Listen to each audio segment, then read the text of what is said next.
I'm so sweaty. No, you're not. Tell yet. You can't tell yet, but I'm in London in the middle of a heat wave. And by the end of this pod, I'm going to be soaked. It's going to be like playing tennis for 4 hours soaked. So this is definitely the episode that if you're listening, you should go flip over and watch this episode so you can track Soman's sweat stains. Sweat stains. It's going to be really bad. London has no AC in most places, and it's like 93 degrees No, today. you're going to have to go to a Marriott for that, my friend. And my poor farmer partner cannot handle excessive heat.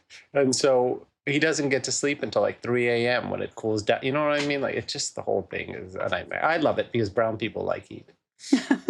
I'm just thinking of when I was a kid and we weren't allowed to touch the thermostat. And if we were really hot, my parents would say, go run your wrists under cold water.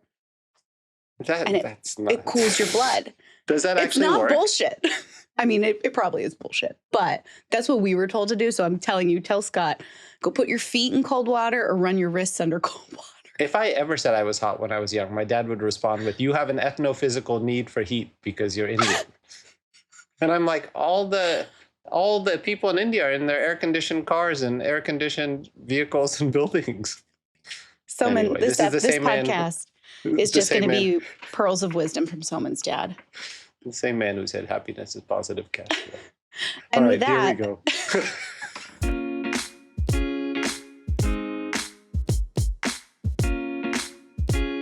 Hi, I'm Victoria Aveyard, the author of the Red Queen series and the Realmbreaker series. And I'm Soman Chinati, author of the School for Good and Evil series, and welcome to Plot Twist, the podcast that takes you behind the scenes of the biggest swings in our careers. Victoria's Tempest, her very first novel for adults, as you know, an epic pirate fantasy.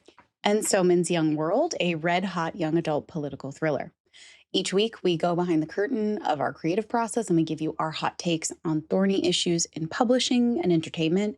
We answer your mailbag questions, plus we pitch plot twists that we want to see in real life.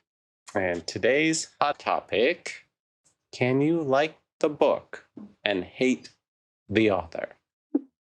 I feel like you and I would even be like, yeah, we have plenty of people who hate us and read our books. 100%. But the question is, I don't even know. Sometimes when we go into industry nonsense, we have the answer before we start. And I think this is one of these where, can you like the book and hate the author? I think both of us don't know if we have the answer. So we're going to find out very true as we go. But we're going to go to our first segment, as usual, where each week we come up with a word or phrase that encapsulates the essence of our week on and off the page. And this is our theme of the week. Victoria, what was your theme of the week?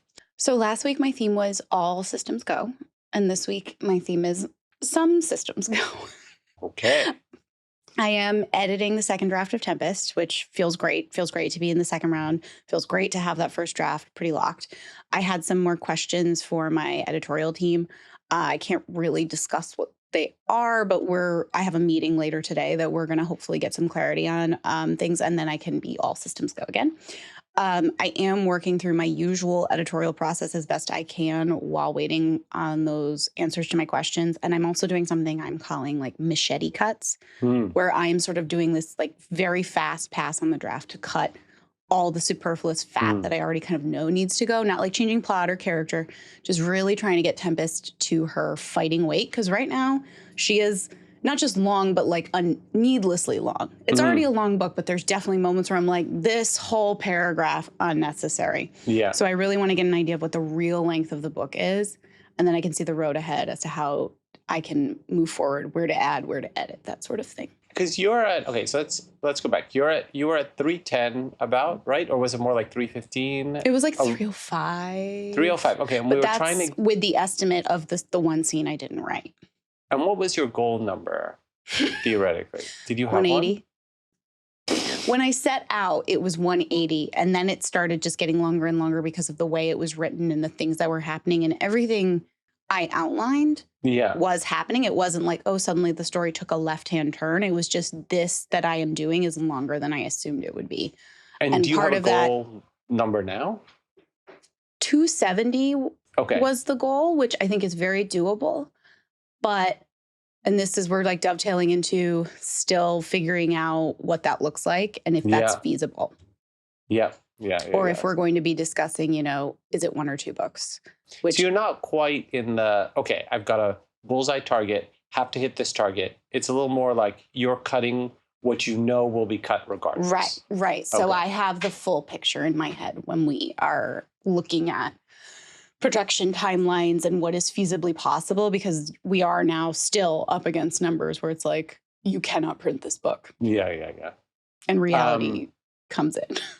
And then the other question I know the audience is going to have is, how is your kind of internal dialogue with the edit letter going?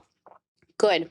It was, sometimes you get an edit letter that is a little bit defeating, and it's always going to feel scary opening an edit letter. Always. Never feel bad about being apprehensive about an edit letter. But this is one of those edit letters where I read it, and yes, there were absolutely like, this thing needs to change. This thing wasn't developed the way it would. I wish I had seen more of this. But instead of it feeling disheartening, it was like, yes, I agree. I want this to happen. I want to add on to these things. And it sparked ideas. That's really important when you have an edit letter that sparks ideas. Yeah. All right. And then how about off the page? Or you just fully, this is like you wake up and you are in it? No, it should be. I'm struggling with this idea that I need to write faster. I need to produce more. And I think a lot of writers are feeling that way right now, as we feel kind of the generative AI conversation is at the back of everybody's minds, and we feel a little disheartened, and we feel a little bit like we're losing the ability to keep up because we're limited by how much a human can write. And I am there are plenty of authors who I think like write so fast and so wonderfully and can work on multiple projects at a time, can have multiple books a year come out.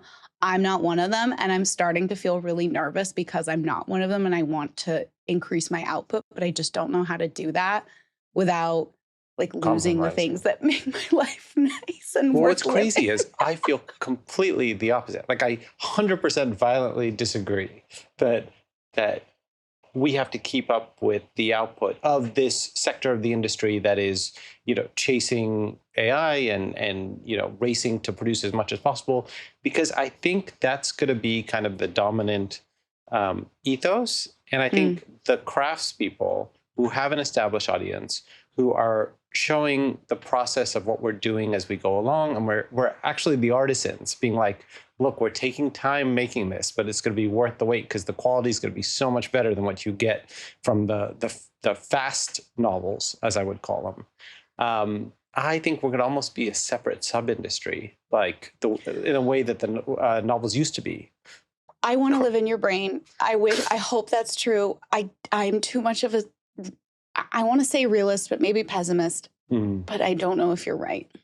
We'll see with this, because I think what we're doing with each of these books is the test, And don't put that weight there. No, I'm all for putting pressure on these projects, because I believe both of us are actually producing something pretty awesome, And so I hope so. I mean, that is the intention of every artist, is to get better. So we get these questions where people say, well, what is the book you've written that you think is your best work? And you're like, well, you hope it's the one you're currently working on. You hope it's the one that just came out. Like, you always hope to be improving. So it can be a little disheartening if you're like, I'm improving and I know this thing is better, but this thing is not getting the attention I feel like it should. But I also think that, as we talked about, in the AI episode, the future is going to be this combo of the finished work plus people's kind of immersion in the experience of the process. So everyone's going to know how hard you worked on this, right? Just from following, everybody who's listened to the pod, a bit on your social, they know. So when they get the book, they know this was not a... But what about the people who do not care about how hard you work? They only care about what they consume, and they only care about the end product and what it elicits in them. They do not care how it got there.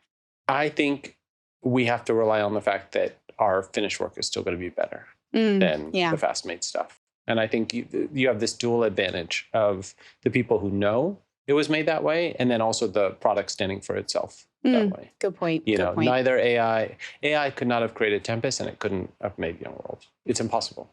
It just couldn't have gotten to that quality level at present. We'll see. So what about you? What is your theme for the week? Mine is proof is in the pudding, because pudding being London, since they're upset, everything is a pudding here, which is why I don't eat British food and only eat Indian and Persian and like Chinese food when I'm in London. Well, that's the thing, though. You're in the world of amazing Indian food. Yeah, you don't eat anything Western here. You just eat everything that's from another culture. So the proof of proof in the pudding being the Young World proof, which I'm in London. It's my first vacation really in years, but with so much going on, I'm still carrying around the proof everywhere I I go. cannot believe that. Oh my God, it's so big. It's so heavy. Anytime Scott goes to Buckingham Palace or Big Ben or whatever, or the Paddington store, I have no interest. So I'm huddled in the corner, working on the proof, it's the thorniest proof I've ever worked on. It's two colors, and we use the colors in very sort of calculated ways. So that's one facet. There's so many design niggles. There's over 100 pieces of art in it. So just the layouts, working out the page, I want it to look normally. When you get your proof, that's what's called the advanced reader's copy. Like that's the version that's going to go to advanced readers. For this book, because there's so many design elements, we actually haven't made the ARC advanced reader's copy or galley version yet. So I'm making all the changes that will then become the advanced reader version. So it's just a lot of pressure, a lot of work, but there's also a lot of fun. I'm going to Wimbledon tomorrow. Oh, yay! I saw Evita. I got to hang out with Kate Young, who was in the School for Good and Evil movie. And then on a previous episode, we talked about how I couldn't get a reservation to Clarkson Farm for Scott, because that was his big wish in life. And through a series of events that led to my best friend from college tapping in a favor, we got the reservation. So I don't know how it happened, but Did somehow you surprise Scott? I just told him flat out, because God forbid it falls apart and this reservation, I want the credit anyway. So I just wanted to But you were already going to go on a tour, right? So you didn't just go. Oh, you weren't. You weren't even going to go there. Show up, because there's no tour or anything. You just show up and go to the gift shop and sort of ogle this. But you were going to do that. We were going to do that. Oh, not to be like you did the wrong thing, but I wish you had just done it as if you were going to the gift shop and then surprise. Here's my problem. I think I spoiled like multiple surprise parties when I was in high school. I can't do it. Like I literally would go up to a girl and be like, "See you at your party on Saturday." Like it was like, I know. I've learned how to keep secrets. It took a long time. I'm keeping a running tally in my head. I think every single episode you have talked about tennis in some way. Oh, I'm sure I'll talk about it again at some point. It's like our version of Seinfeld and Superman. Tennis, Madonna, these are the recurring themes. All right, let's talk about our goals for next week, where we set milestones and see how we did the week before. So let's start with last week and how did we do? So why don't you take us through your goals from last week? Sure. So my goals for last week, I was on vacation for part of it. I was on like a short, like long weekend vacation. And most of my goals were reading related. I consider it a success.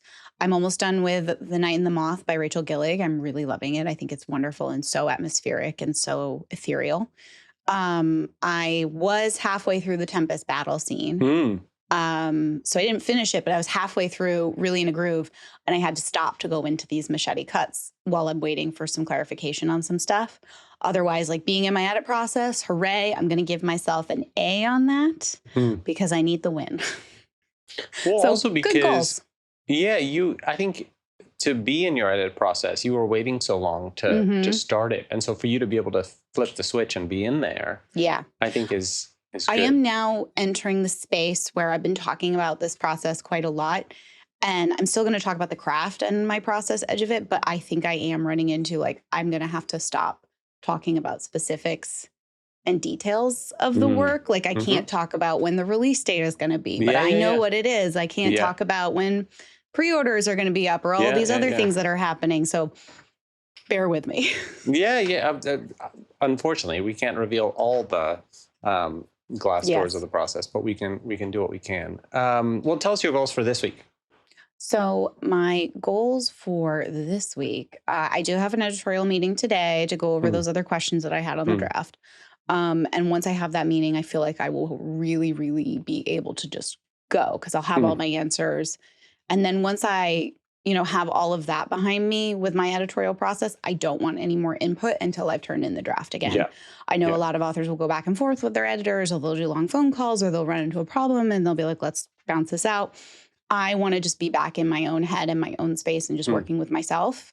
And then, the periods in between, that's where I get the notes. So after the meeting this afternoon, I should feel like I am over another hurdle. Mm. We talk about, forward momentum and marked moments of forward momentum Yeah. because they are so rare in writing. It's really hard to like feel like you're moving forward. So when we get those moments, we're like, okay, this door has unlocked. Feels like a big win. And then my other goal for this week, it is a shortened week, but I want to get through the draft with my speed cuts so I like know what I'm working with. Well, the other interesting thing about this book and what we have in common, even though our books are so different, is that I think production is like a big thing in our books. Like with Young World, because of the art, it's 2 colors. It's, how do you get the stained edges when there's arts bleeding off the page? Like, how do we do the specs? Like, from the day one, the production has been this like monster under my bed that is constantly there that I have to wrestle with. It's not just about the creative work. There's something about the making of it that's, there's limits. I feel like you're having the same. A little bit. And I think it's important for us, for those of us for our listeners who are either aspiring authors or in the publishing process, who probably know like the experience we're having is quite rare, especially to have all of these production concerns so early in the process, knowing that levers are being pulled, that things that aren't necessarily given to everybody are being either given to or talked about with us. And so we have a lot more of an opportunity. So all of these sort of production conversations happening this early is not normal. And it is like a huge privilege already to know that these attempts are being made. Absolutely. Big privilege. And then also it's something that we have to, the privilege makes us engage with it. So, if there are limits, we have to work within those limits. Yes. That's the reality comes in. I totally understand the instinct to feel like this is a dream job, but it's a dream job in reality. And we are within the bonds of reality. And that's something that's very much over my head in terms of like, you wrote a book that was way too long. And maybe the story demands to be this length, but how do we make that happen in reality? Yeah. And in my case, there's a color that is the basis of the entire book. And this color does not exist. So how do you make the color? So anyway, things we'll learn. All right. On last week's goals, I was going to send part 1 of the new fantasy novel I'm working with to the editor. That is done. Yes. So I won't get any feedback or anything like that till I'm back from London. So that's sort of blissfully out of my head. First 100 pages of the Young World proof. It's due to Random House in exactly 7 days. And I'm on page 350 of 450. So like that's my first pass, and I'll keep going. Do you have to ship it to them? No. So I didn't realize this. For 8 books or however many books I've written, I've done it all on paper. And then I send it in or I drop it off or whatever. They want it digitally. So what I do is I can't just give them my marked up copy. I have to go in and actually like write it out. Yeah. Or not even write it, like digitally do it. Yeah, like there's no, like it's in a PDF. So you're taking pictures of each page? No, I have to actually mark up a PDF digitally. Oh, so you have both the hard copy. So you mark up the hard copy and then you copy that essentially into the PDF. Yes, which is I've never done before. Then our third goal last week was to get a podcast Insta page up, which is done and functional, but there will be improvements over time. And then get to London, meet the UK team for Young World, which is publishing it there, and my next fantasy series. And we had an amazing time. So, Soman, I think you have 100%. I think that I have 100%. You got 100%. You did everything. This brings me back to my high school days when, as an Indian, oh my this God, is what was expected. I have my cancel button for you, but I don't have my congratulations button. You know what's funny? I was just talking about this with my cousin who was here. And she's like, it's so competitive these days to get into medical school for her daughter or whatever. And I was like, your daughter's Indian and brilliant. She's going to be just fine. She goes, the competition is from other Indians. And I was like, oh, then all bets are off. Good luck. Oh, man. Oh, man. Okay, so then my goals this week, finish the Young World proof. I'm going to Wimbledon tomorrow. I'd like to meet the tennis podcast team. They're kind of like my Taylor Swift and celeb crushes. So I really want to meet them. I know them because one of their daughters read School for Good and Evil and is a big fan. So they kind of do respond to my WhatsApp messages. And then try to get a little rest at Clarkson Farm finally. And yeah, that's basically the plan for this week. So On that note, we're both doing so well with our goals last week, and hopefully that will continue. Let's take a break, a well-deserved one. And when we're back, we're going to go into the love and hate of authors and books and all the conversations around that in industry nonsense. Okay, and we're back with industry nonsense, that provocative section where we talk about a thorny industry issue. And this week's topic is, can you like the book and hate the author? And I'm very thankful that Victoria is going to get to go first. It's hard too, because usually you're like, oh, you saw this comment on Threads, or this thing, sparked this idea, or this is common discourse that's happening right now. This is a question that goes around and around. You and I have seen it for our entire careers, for lots of different authors and lots of different circumstances. And sometimes it ranges from like, I don't like author A because of this innocuous reason, all the way up to like, author B assaulted someone, but I still read his books. That's a big spectrum. And so there's going to be a spectrum on the answer. And I want to make it clear, like, we're not God. We do not have the quote right answer here. I'm not telling you what to read or what not to read or what to engage with or not to engage with. It's all subjective. It's going to be up to you. My opinion is that this question is subjective. It is based on your comfort level. I do think you have to think about impact, especially financial impact. And if you're okay with supporting an author's works, are you okay with financially supporting them? Sometimes people will think like, oh, piracy is the step around that. Like, I love this author's things, but I don't want to support them, so I will pirate their work. And unfortunately, that also like supports piracy, which hurts other creatives. So I don't really advocate for that. Yeah. It's really just like, you have to think about yourself and what you're okay with. Does this author belong to like a belief system that you don't agree with? And does that belief system use money from its members to work against your beliefs or your interests? Is buying their books or getting other people to buy their books because you talk about their books, is it funding their political or their social campaigns? Do you agree with those things? Are you okay with, like, quite literally, you're thinking, is your dollar is traveling from your hand to their hand to do either good or harm? And I think that's worth thinking about. I do think there's another element, like when it's a book you love, a story that's a part of you and comes from someone you now don't agree with.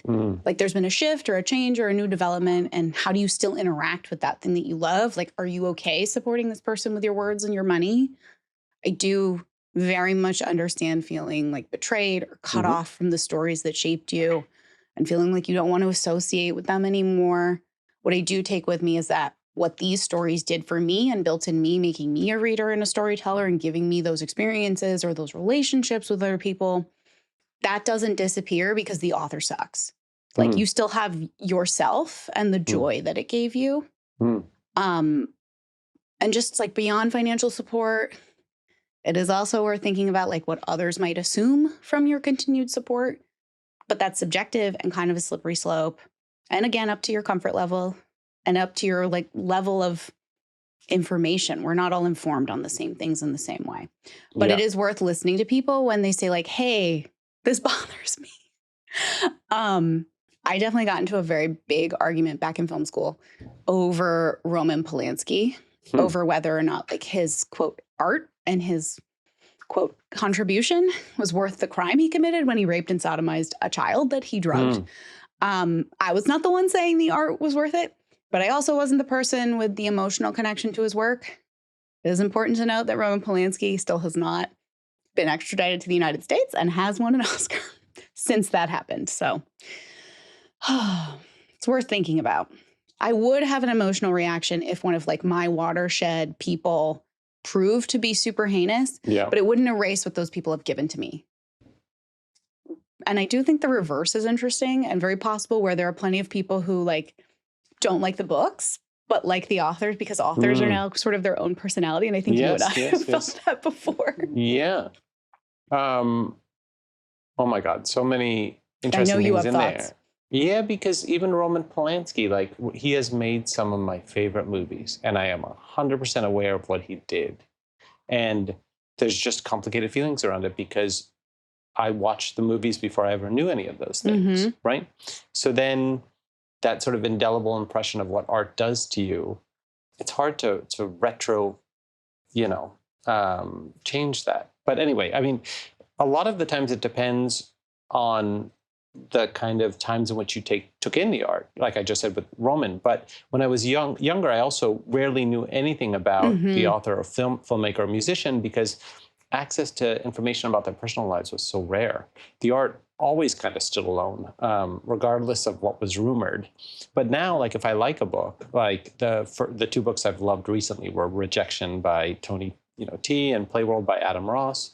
And now I'm following them both on Instagram, and they ended up following me, and admiration turns into a portal into each other's lives. And suddenly authors that read their work suddenly become their own characters. And I think it colors your interpretation of their current and future work, because they're alive as people. And you start to wonder, oh, well, where did this come from? Like, what unconsciously is driving them, and all these questions that you never would have asked before. And so I don't know if it's as easy to separate. Like even something like Mists of Avalon, which I read when I was younger and loved. Yeah. Like now we would have instantly picked up on there was something, there. But now, decades later, we're finding out that the author was, committed crimes against her own children. So what do you do with that book, Yeah. But I think we're ultimately dancing around really the big case, which is obviously Harry Potter and J.K. Rowling. Which I think there's at once a lot to say about and nothing to say about, because the situation is quite clear, which is one of the most famous authors in the world has become extraordinarily public on social media about her views, which neither of us share. And that not only causes us to be suspicious of her current and future work, but also to reevaluate our relationship to her past work. But I also wonder if it's deeper than that to some extent. And I wrote a Substack about this, where I think it's interesting to reread her past work to understand whether the seeds of those views are there, which you can't necessarily do with something like Roman Polanski, because that was an act, right? That was like an act against somebody. It's not a philosophical belief system. And in her case, I make the argument in my Substack that they were there and we just didn't notice. The insistence on clarity and boundaries and black and white lines to the way that humans have to be, even if humans have never been that way, But I also, and this is a question I want to ask you, which is, it's interesting to note that if she had never come onto Twitter and just held those views in a more kind of rumored, maybe she liked a tweet here and there, or like she went to this conference and was said to have been there, where it wasn't expressed directly to the public. And I think this, and here's a letter to you, and here's a tweet to you.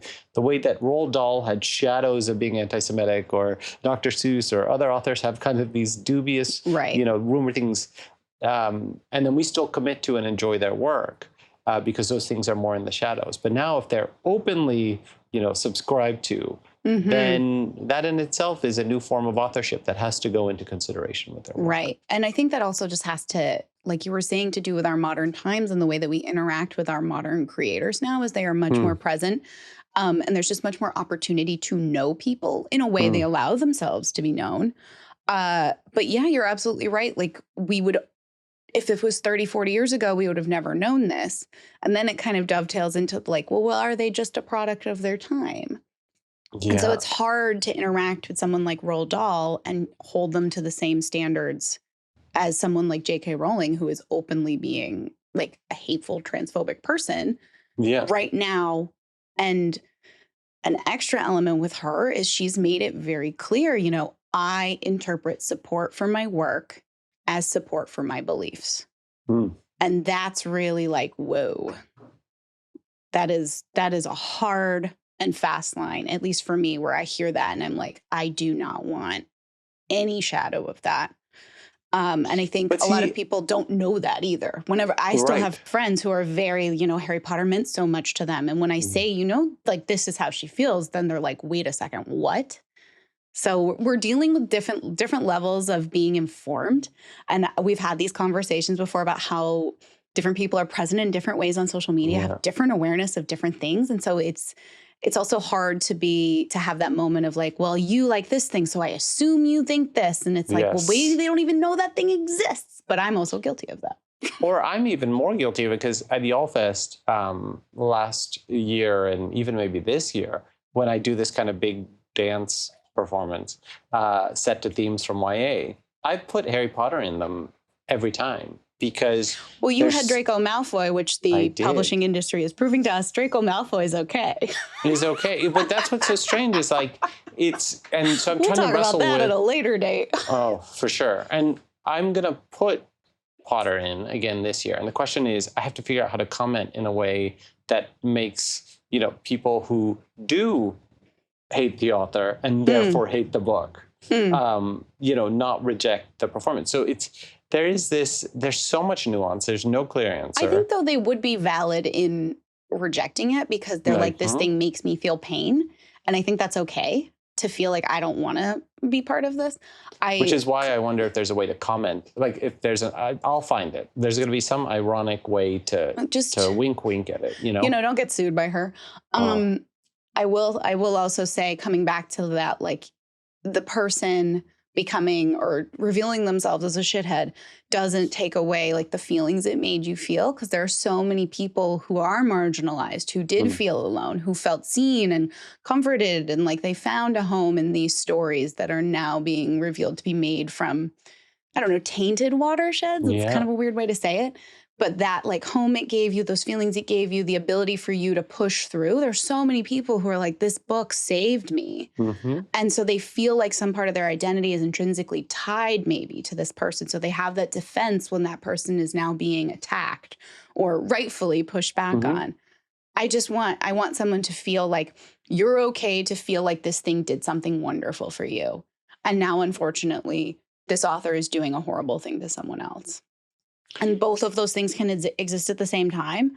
I will also say a really funny thing is when you see these like quote lists of problematic authors and you straight up have like Neil Gaiman, who is currently going through multiple sexual assault and grooming cases, next to somebody who's, I really do not think those names should be together on like list of problematic authors. That's weird to me. Yeah. Like we should have some tiers. Of course, 100%. Well, yeah. I mean, the levels of cancellation always, there tends to be one level. And that hammer does fall hardest on more marginalized people. There's way less grace given. The other thing I was thinking about is, ultimately, you've had this deep experience with the book. And part of me wonders, because when I write my books, I'm often shocked by what comes out. It feels like novels to me are an unconscious expression of things that I don't even know I'm thinking until it's there. And sometimes I wonder whether there is an argument for separating them and saying the art is an unconscious expression. And so if anything, it gives us kind of a deeper insight into something the author might not even know. So in her case, I made the argument that the adverbs that made us all crazy was this desperate attempt for clarity. Like to be like, I want clarity in every sentence. I want you to know exactly how it's read and how it feels. And maybe that was in itself like a tell of what, to a larger philosophy. So, I think there's arguments for everything here. And I think it's okay for everybody listening to have completely complicated feelings and to feel annoyed that we didn't give you an answer. And I also think on that larger scale of like looking back at things with new eyes and seeing things you missed before, things that might have been problematic that you would have never clocked. It's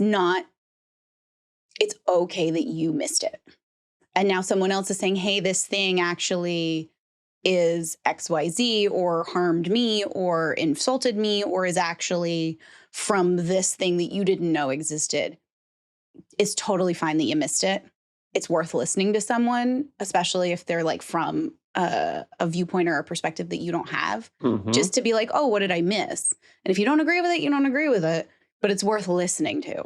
I think there's going to be another episode at some point, which we'll talk about the question being, but should those things then be changed in perpetuity? So the Roald Dahl estate tried to fix all those things that, and man, was there an outcry immediately, and that was stopped, Again, I feel like there's a spectrum there too, because it's like, well, are we trying to, is there like an educational value to seeing this thing?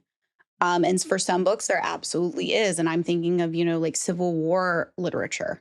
Is there a value in seeing certain words and the way certain people were treated? And we shouldn't be sanitizing those things. But then it's like, okay, this is a children's book that's not intended to be like an educational picture of the time. Mm-hmm. So that's also difficult. Like A you just have difficult to think of this. It's very subjective. Yeah, subjective, because also the question is who is making those edits? Yeah. You know? Who makes the decision? Well, we're going to take another break. And when we are back, it's your turn to ask us some reader mailbag questions. And we are back with Reader Mailbag, where we answer two of our favorite questions that we got this week. We are so drowned in questions that I feel like we are like 8 months behind. But we will get to all of your questions, I promise. And the first one we got was Matt from Boston asking, I would love to hear your thoughts on all the pros and cons of a duology, a 2-book series, versus a trilogy, a 3-book series. Love the pod. Thank you. You've done 2 trilogies, and I have done 2 trilogies and 1 duology. What's your thought? My thought, well, Red Queen was intended as a trilogy and turned into like 4.5. Yes. And then Realmbreaker was a true trilogy in that it was mapped as a trilogy, it was structured as a trilogy, and I really got to make it the trilogy it needed to be. And now I'm on Tempest, which I intended to be a standalone, might be a duology. We'll see. I don't really know the benefit between the two beyond the fact that for trilogy, for me, the structure breaks down so cleanly that I love. So like the first book is Act 1, the second book is Act 2, the third book is Act 3. I see that, I feel that, I get that. If you look at the original Star Wars trilogy, that is pure act structure, both in the actual individual film and the trilogy itself. So that's why I like trilogies. But I don't know, duology, I might be struggling with this at present. It's harder to make the split because you're splitting halfway through the story, but you still want it to feel like a full arc. Yeah, I loved trilogies for the exact same reason. There was a feeling that that middle book was such a challenge, and it let you go for broke and do all kinds of crazy things because so in the first book, everyone kind of subconsciously knows story structure and understands it's the inciting incident. Like no matter, you can hide it however you like and be creative, but we know what it is. And the third act we know is the resolution. So there's only so much you can do to reinvent the wheel. The second book, you can do all kinds of crazy things. So books 2 and 5 of School for Good and Evil, the middle of the trilogies, are pretty insane because I just, did whatever I wanted because I had open land. The duologies with the prequels, I almost think you have to do it as like 2 completely individual novels, really. Because if you try to like just do a cliffhanger, if you just try to split a novel completely in half, I think it can be unfulfilling at the end of that first one. It can be. And then I wonder, are we overthinking it because we are professionals? And so we're looking at it from like, this box was not checked, this piece of the formula did not happen, but a reader isn't necessarily thinking that way and isn't not necessarily as discerning, but they are more allowing of like, I know the next one is coming. Whereas we are like, it must be full. Yeah. Well, think of like Wicked, right? Like, they did it as 2 movies and they just split it. And I think everyone just is like, well, it's all one long thing and we're just waiting for the second half. Audiences are more forgiving than we are. Yeah, just for sure. Yeah. This is just the way we are. All right. The second question was from Anna. She says, loving the new pod. I remember Victoria mentioning something on social media a while back about wishing she hadn't published under her legal name, but I don't remember the reasoning. Can you talk about the pros and cons of using a pen name and any advice on choosing one if you decide to go that route? Yeah.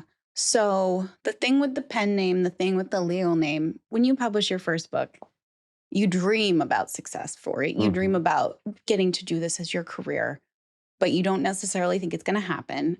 And so all of those elements of the dream that might not necessarily be wonderful, you don't even think about. And so now in hindsight, I'm like, there are a lot of safety issues. And again, this ties into authors being more present on social media, parasocial relationships getting weirder and weirder.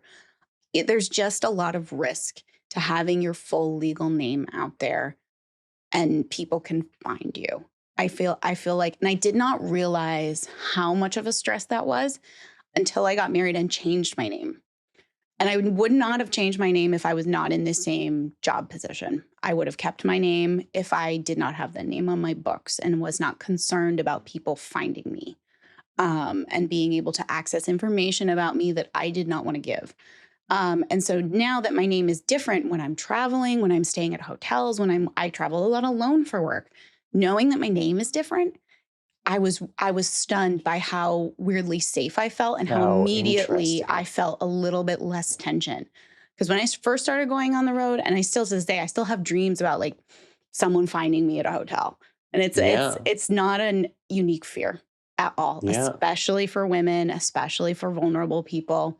And there are always, always, always people who are going to cross a boundary. I've gotten letters to my house before, and I'm always like, I'm not going to respond, but I want to know how the fuck did you find my address? Yeah. Um, so that's my thought, and I would advise anybody who's publishing, on the off chance that you find a level of success, definitely use a pen name. I totally understand like loving your name, wanting to own your name, wanting to honor your name, wanting to immortalize your name that you have. I understand all of that. I've gotten to do that. It is a risk. So funny because boys don't think of this stuff. It's a privilege of being male in this society where we're the opposite. We're such egotistical, narcissistic maniacs by sex that our interest is in making sure our name is everywhere, right? We want our name to be imperial, and so it just is not something we would consider. Which I'm so glad you shared that. Interestingly, I think the only time I've thought about pen names is if I want to write something that, the audience the brand and audience that I've cultivated would, shirk from. And I look at Anne Rice because I feel like she is my muse in so many things. I would love to write like an adult erotic story. Like I just would have the best time. I think you writing do a like, great job. And I think there's a market for it. And I think you would, if you went like balls to the walls on a like great spicy romantasy, dude. I would love It it, would but I be think it so would have to be a good. pen name. I think That's the fine. other thing is, we'll talk about this at some point because I would love to get your thoughts on it. Part of me dreams of doing a School for Good and Evil trilogy as adult novels that is actually like pretty intense. And the Well, I'm question going to is, do that with Realmbreaker. I have my spinoff, and it's going to be about two of the adult characters. and so I love that idea. I just wonder if I you think can it'll be do it. Why not? you can do it from YA to adult. I just wonder if you can do it from middle grade to adult. I think it's interesting because, well, first you would have to approach it as like, I am advertising this specifically for adult. I'm taking the care and time to do everything I can do, which unfortunately, there are going to be limitations to that, to message this is for adults. And School for Good and Evil started coming out long enough ago that a lot of your readership has grown up adults. with you. Exactly. Yeah. And you're not going to be touring schools for this one. 100%. My editor was like, "What? The new kids would obviously go to the bookshelves," and I was like, "Listen, that's just part of growing up. They're going to go there, and it's the parents' job to gatekeep, or we shrink wrap it.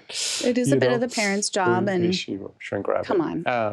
All right. Well, if you'd like to submit a question to our reader mailbag, you're going to email it to mail@plottwistpod.net, PLOTTWISTPOD.net. The fact that we got so many emails, even though I mess up the email address every week, makes me afraid now that I actually got it right. All right. Well, let's go to our last segment, plot twist we want in the real world this week. All right, I'll tell you mine, which is that Evita is my favorite musical in the world. I saw the movie a million times. I've seen every production of it. I'll go anywhere to see it. So I just saw the one with Rachel Zegler in London, first week, third row, and it's absolutely sensational. It's a more modern version, and she's basically in hot pants for like 3 hours, and all the men are in their underwear, and it's like... It is like gay Fantasia Evita. And I kept thinking, like, next time she's sick... I would like my plot twist to be that they asked me to do the show in her place, because I think the reason I like Evita so much, because she's the story of this like lounge singer who rises to power and becomes a fascist, is essentially like the story of me. Soman. Where's my button? Scott, my partner, when he came out of the show, he knew nothing about Eva Perón, nothing about Evita, nothing. He just looked at me and he goes, "I know why you like this show, because it's the real you." Oh my God. So many of your plot twists are like you inserting yourself into either positions of power or positions of like glamour. The first one was, I want to be a wild card in Wimbledon. I want to be the understudy for Evita. I want Usha Vance to text me. I want Joe Alwyn to be... everything is, like I told you, it's the narcissistic imperial thing of being a male. Yours are all about like helping the world, which I like you would have to change. Is it because you can get away with it? Probably. All right, tell us your definite do-gooding plot twist. That was a loud laugh. That was a gross laugh.